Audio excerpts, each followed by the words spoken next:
AWS AI 리그는 강의를 듣고 끝나는 행사가 아닙니다.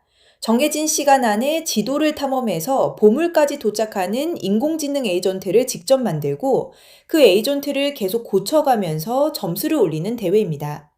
이 영상은 개발자가 아니어도 따라올 수 있게 만들었습니다. 15분 동안 세 가지를 순서대로 다룹니다. 첫째, 대회장에서 실제로 무엇을 하게 되는지. 둘째, 점수를 올리는 전략. 셋째, 전날까지 반드시 끝내야 할 준비물입니다. 먼저 용어 하나만 정리하고 가겠습니다. 여기서 말하는 에이전트는 챗봇과 다릅니다. 챗봇은 물어보면 답을 해주고 끝납니다. 에이전트는 목표를 주면 스스로 판단해서 필요한 도구를 꺼내 쓰고 결과를 보고 다음 행동을 정합니다. 이번 대회로 비유하면 여러분이 지도를 직접 걷는 게 아니라 지도를 걸어갈 직원을 한 명 고용하는 겁니다. 그 직원에게 성격과 업무 규칙, 쓸 수 있는 도구, 그리고 기억하는 방법을 정해주는 것이 이번 실습의 전부입니다. 경기 화면을 읽는 법입니다. 화면 위쪽에는 숫자 3개가 있습니다. 지금까지 모은 코인, 남은 생명, 남은 시간입니다. 안내 자료의 예시 화면에는 코인 2250점, 생명 3개, 남은 시간 4분 13초가 떠 있습니다. 오른쪽에는 전투 로그가 계속 흐릅니다. 어떤 문제가 나왔는지, 팀장 역할을 하는 에이전트가 그 문제를 누구에게 넘겼는지, 어떤 도구를 썼는지가 문장으로 그대로 보입니다. 이 로그가 여러분이 볼 수 있는 유일한 진단 창구입니다. 여기를 읽을 줄 알면 고칠 수 있고, 못 읽으면 감으로 찍게 됩니다. 그리고 아주 중요한 전제가 하나 있습니다. 안내 자료에는 챌린지와 보너스 점수 같은 세부 규칙이 워크숍 당일에 공개된다고 적혀 있습니다. 정확한 배점표를 미리 외워갈 방법은 없다는 뜻입니다. 그래서 준비의 목표를 바꿔야 합니다. 규칙을 외우는 게 아니라 규칙을 받자마자 바로 반영할 수 있는 상태를 만들어두는 것입니다. 뒤에 나오는 점수 이야기는 공개된 커뮤니티 에디션 규칙을 참고한 예시 모델이고 당일 배포되는 규칙이 항상 우선입니다. 이제 대회장에서 만지게 될 구조를 보겠습니다. 좋은 소식부터 말씀드리면 노트북에 복잡한 개발 환경을 깔 필요가 없습니다. 웹브라우저 안에서 다 합니다. 구조는 회사 조직도라고 생각하면 쉽습니다. 맨 위에 슈퍼바이저, 즉 팀장 에이전트가 한 명 있습니다. 그 아래에 서브 에이전트, 담당 직원들이 여럿 있습니다. 팀장은 문제를 보고 누구에게 넘길지 정하고 담당 직원은 게이트웨이라는 창구를 통해 도구를 꺼냈습니다. 도구는 4가지입니다. 길찾기, 웹 탐색, 직접 만든 도구, 그리고 코드 실행입니다. 옆에는 규정집인 가드레일과 수첩인 메모리가 붙어 있습니다. 하나씩 보겠습니다. 첫 번째는 아마존 베드락 에이전트 코어입니다. 이름이 어렵지만 역할은 단순합니다. 에이전트를 만들고 실제로 돌아가게 해주는 실행 헌정입니다. 사무실 건물이라고 생각하시면 됩니다. 이 안에서 4가지를 정합니다. 어떤 인공지능 모델을 쓸지, 어떤 도구를 쓰게 할지, 무엇을 기억하게 할지, 그리고 어떤 규칙 안에서 움직이게 할지. 이 4가지가 여러분이 대회장에서 계속 바꿔가며 실험할 조절 손잡이입니다. 두 번째는 에이전트 코어 메모리입니다. 쉽게 말하면 에이전트에게 수첩을 쥐어주는 기능입니다. 지도를 돌다 보면 중간에 힌트나 열쇠값 같은 걸 얻게 됩니다. 그런데 인공지능은 기본적으로 방금 나눈 대화만 기억합니다. 그래서 얻은 값을 수첩에 적어두지 않으면 나중에 그 값을 물어보는 문제가 나왔을 때 반드시 틀립니다. 실습에서는 3가지를 합니다. 중요한 정보를 저장하고 나중에 다시 불러오고 지시서에 언제 어떻게 꺼냈을지를 적어두는 것입니다. 3번째를 빼먹는 경우가 정말 많습니다. 적어는 두는데 꺼내보질 않는 겁니다. 3번째는 도구와 게이트웨이입니다. 에이전트는 모든 걸 머리로만 풀지 않습니다. 길을 찾거나 계산을 하거나 웹에서 무언가를 찾아보거나 코드를 돌려야 할 때는 도구를 꺼내 씁니다. 도구는 연장이고 게이트웨이는 그 연장을 꺼내주는 창구라고 보시면 됩니다. 여기서 실습 항목이 4개입니다. 어떤 연장을 붙여줄지, 언제 그 연장을 쓰라고 지시할지, 연장을 쓴 결과를 보고 다음에 무엇을 할지, 그리고 안 써도 되는 연장을 굳이 꺼내지 않게 하는 것입니다. 마지막 항목이 의외로 점수에 크게 영향을 줍니다. 도구를 한 번 부를 때마다 시간이 흘러가기 때문입니다. 네 번째는 아마존 베드락 가드레일입니다. 자동차의 안전벨트나 공장의 안전 차단기 같은 겁니다. 에이전트가 무엇을 받아들이고 무엇을 내보낼지를 제어해서 하면 안 되는 응답이나 엉뚱한 동작을 막아줍니다. 대회에서는 위험하거나 부적절한 요청이 일부러 섞여 나옵니다. 이런 문제는 답을 잘 만들어내는 게 아니라 제대로 막는 것이 정답입니다. 여기서 흔한 착각이 하나 있습니다. 인공지능이 정중하게 거절하는 문장을 쓰는 것과 가드레일이 실제로 차단하는 것은 다릅니다. 판정은 연결된 가드레일이 합니다. 그러니 말로만 거절하지 말고 실제로 연결해 두세요. 다섯 번째는 AWS 람다입니다. 비개발자분들이 가장 어려워하는 이름인데 뜻은 간단합니다. 서버를 직접 관리하지 않아도 되는 작은 프로그램 조각입니다. 부르면 그때만 잠깐 돌아가고 꺼집니다. 대회에서 에이전트가 쓰는 도구 중 일부가 이 람다로 만들어져 있습니다. 예를 들어 길을 찾아주는 도구가 그렇습니다. 그리고 솔직하게 말씀드릴 부분이 있습니다. 실습 중에 이 람다의 파이썬 코드를 직접 열어서 고쳐야 하는 순간이 옵니다. 코드 편집기는 아마존 세이지메이커 AI 안에 이미 들어있어서 따로 설치할 건 없습니다. 파이썬을 잘할 필요는 없지만 함수 하나를 읽고 숫자나 조건을 바꿀 수 있으면 훨씬 유리합니다. 그리고 이 부분이야말로 AI 어시스턴트에게 맡기기 딱 좋은 일입니다.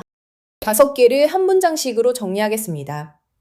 에이전트 코어는 에이전트가 일하는 사무실. 메모리는 잊지 않게 해주는 수첩. 도구와 게이트웨이는 연장과 연장 창구. 가드레일은 규정집이자 안전장치. 람다는 그 연장의 실제 알맹이입니다. 이 5개가 서로 제대로 연결되어 있는지가 곧 여러분 에이전트의 실력입니다. 이제 점수 전략입니다. 다시 강조하지만 여기부터는 공개된 커뮤니티 에디션 규칙을 참고한 예시 모델입니다. 그 모델에서 최종 점수는 크게 4덩어리로 나뉩니다. 문제를 맞춰서 얻는 점수와 코인, 살아남은 생명에 비례하는 보너스, 보물에 도달했을 때 받는 보너스, 그리고 말을 짧게 할수록 커지는 토큰 보너스입니다. 여기서 기억할 건 숫자가 아니라 구조입니다. 끝까지 살아서 도착하는 것에 걸린 점수가 문제 하나 더 맞히는 것보다 큰 경우가 많다는 점입니다. 당일 배점표를 받으면 가장 먼저 이 비중부터 확인하세요. 그게 그날의 전략을 결정합니다. 지도 위에서는 밟는 칸마다 손익이 다릅니다. 코인처럼 점수만 주고 피해가 없는 칸은 지나가는 길에 있으면 무조건 줍습니다. 가시처럼 점수는 없고 생명만 깎는 칸은 피합니다. 문제 칸은 점수가 높을수록 틀렸을 때 잃는 것도 큽니다. 그리고 열쇠와 문 같은 구조가 나오면 특히 조심하세요. 문은 점수가 아주 크지만 열쇠 없이 열려고 하면 생명이 한꺼번에 날아갈 수 있습니다. 가장 탐나는 칸이 가장 위험한 칸일 수 있다는 것, 이 의심을 항상 유지하세요. 경로는 길찾기 도구가 만듭니다. 그런데 이 부분에서 가장 자주 나는 사고는 길을 잘못 찾는 게 아닙니다. 답을 내놓는 형식이 틀려서 시스템이 못 알아듣는 겁니다. 컴퓨터가 답을 읽어내는 걸 파싱이라고 하는데 파싱에 실패하면 재시도를 몇 번 하다가 경기가 시작조차 안 됩니다. 그래서 4가지를 지시서에 못 박아야 합니다. 첫 좌표는 출발 위치와 같을 것, 마지막 좌표는 보물일 것, 이동은 바로 옆 칸으로만 할 것, 벽은 통과하지 말 것, 그리고 한 줄 더 넣으세요. 좌표 목록만 내놓고 설명은 붙이지 말 것. 팀장 한 명이 모든 문제를 다 처리하게 만들지 마세요. 문제 종류별로 담당자를 나누는 편이 훨씬 안정적입니다. 길을 만드는 담당, 계산과 코드를 맞는 담당, 열쇠 값을 적어주고 꺼내오는 담당, 안전과 형식을 지키는 담당으로 나누는 식입니다. 담당자마다 맡을 문제 종류와 쓸 도구, 그리고 누가 먼저 나설지 우선순위를 정해줍니다. 그리고 아주 사소해 보이지만 중요한 것 하나. 이름을 절대 겹치게 짓지 마세요. 누가 누군지 헷갈리기 시작하면 남은 시간을 원인 찾는 데 다 씁니다. 채점 방식은 보통 4가지 중 하나입니다. 첫째, 정확히 똑같아야 통과하는 방식입니다. 배문자, 소문자, 띄어쓰기까지 같아야 합니다. 둘째, 정답 단어가 답변 안에 들어있기만 하면 통과하는 방식입니다. 가장 너그럽습니다. 셋째, 정해진 서식에 값을 채워 넣는 방식입니다. 이 서식을 제이슨이라고 부르는데 칸 순서와 띄어쓰기까지 맞아야 합니다. 그래서 앞뒤로 친절한 설명을 붙이면 내용이 맞아도 오답 처리됩니다. 넷째, 위험한 요청을 제대로 막았는지 보는 방식입니다. 여기서는 답을 안 하는 게 정답입니다. 이 4가지를 한꺼번에 커버하는 한 줄이 있습니다. 요구한 값만 출력하고 설명은 붙이지 않는다. 지시서 맨 위에 넣어두세요. 대회 중에는 예산 2개가 동시에 줄어듭니다. 하나는 시간, 하나는 토큰입니다. 토큰은 인공지능이 뱉어낸 글자의 양이라고 생각하시면 됩니다. 시간은 화면 위 타이머로 보이지만 토큰은 눈에 보이지 않습니다. 그런데 답이 길어질수록 보너스가 깎이는 구조라 사실상 말을 아끼는 것 자체가 점수입니다. 특히 일부러 길게 답하게 유도하는 문제를 조심하세요. 1부터 50까지 한 줄에 하나씩 쓰라는 식의 문제가 그렇습니다. 시키는 대로 다 쓰면 그 한 문제로 보너스가 무너집니다. 그리고 아까 말씀드린 불필요한 도구 호출 줄이기도 같은 이야기입니다. 도구를 한번 부를 때마다 시간과 토큰이 함께 나갑니다. 이 대회의 본질은 처음부터 완벽하게 만드는 게 아니라 빠르게 고치는 것입니다. 순서를 이렇게 잡으세요. 한 판 돌린다. 전투 로그에서 실패한 지점만 뽑는다. 그리고 실패를 딱 3종류로 나눕니다. 형식이 풀려서 진 건가? 도구가 연결이 안 돼서 진 건가? 아니면 정말 답을 몰라서 진 건가? 형식 문제는 지시서 한 줄로 고쳐집니다. 도구 문제는 연결을 고칩니다. 답을 모르는 문제만 모델이나 도구를 바꿉니다. 이 분류를 안 하고 시작하면 매번 지시서 문구만 이리저리 바꾸다가 시간을 다 씁니다. 실제로 순위가 갈리는 지점이 바로 여기입니다. 이 반복을 빠르게 돌려주는 게 AI 어시스턴트입니다.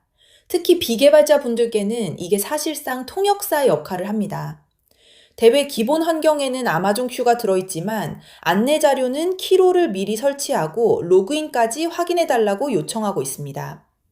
키로는 코드를 쓰는 작업 프로그램인데 VS 코드와 생김새와 사용법이 같아서 익숙한 분은 그대로 쓰시면 됩니다. GitHub나 구글 계정 또는 AWS 빌더 아이디로 무료 로그인이 되고 AWS 계정은 따로 필요 없습니다. 신규 사용자에게는 30일 동안 쓸 수 있는 50 크레딧이 주어집니다. 키로 말고 클로드 코드처럼 평소 쓰던 어시스턴트가 있다면 그걸 써도 됩니다. 다만 회사 보안 정책에서 외부 어시스턴트가 허용되는지 미리 확인하세요. 이제 준비물입니다. 이게 사실 가장 중요합니다. 안내 자료에는 현장에서 별도의 환경 설정 시간이 제공되지 않고 준비 여부에 따라 실습 참여가 제한될 수 있다고 명시되어 있습니다. 첫째, AWS 빌더 아이디를 미리 만드세요. 빌더 센터에 접속해서 이메일을 넣고 이름과 비밀번호를 정하고 메일로 온 인증 코드를 입력한 다음 다시 로그인해서 정상 접속되는지 확인하면 끝입니다. 개인 이메일도 됩니다. 둘째, 그 이메일 계정의 비밀번호를 미리 확인하세요. 다단계 인증이 걸려 있다면 행사 당일 그 인증 메일을 받을 수 있는 상태여야 합니다. 셋째, 노트북과 충전기를 반드시 챙기세요. 넷째, 브라우저와 네트워크입니다. 크롬 최신 버전을 설치하고 회사 VPN을 켠 상태에서 외부 웹페이지에 접속이 되는지 확인하세요. 사내 보안 정책 때문에 외부 개발 환경 접속이 막히는 경우가 꽤 있습니다. 막힐 것 같으면 개인 핫스팟이나 바른 네트워크를 미리 준비하세요. 자주 나오는 질문 하나 짚고 마치겠습니다. AWS 계정을 따로 만들 필요는 없습니다. 워크샵용 인프라 계정은 제공되고 여러분에게 필요한 건 AWS 빌더 아이디 하나뿐입니다. 마지막으로 정리하겠습니다. 세부 규칙은 당일 공개되니 외우려 하지 말고 받자마자 반영할 수 있는 상태를 만드세요. 계정과 도구 설치는 전날 밤에 끝내세요. 그리고 당일에는 로그를 읽고 고치는 데에만 시간을 쓰세요. 그게 순위표에 남습니다.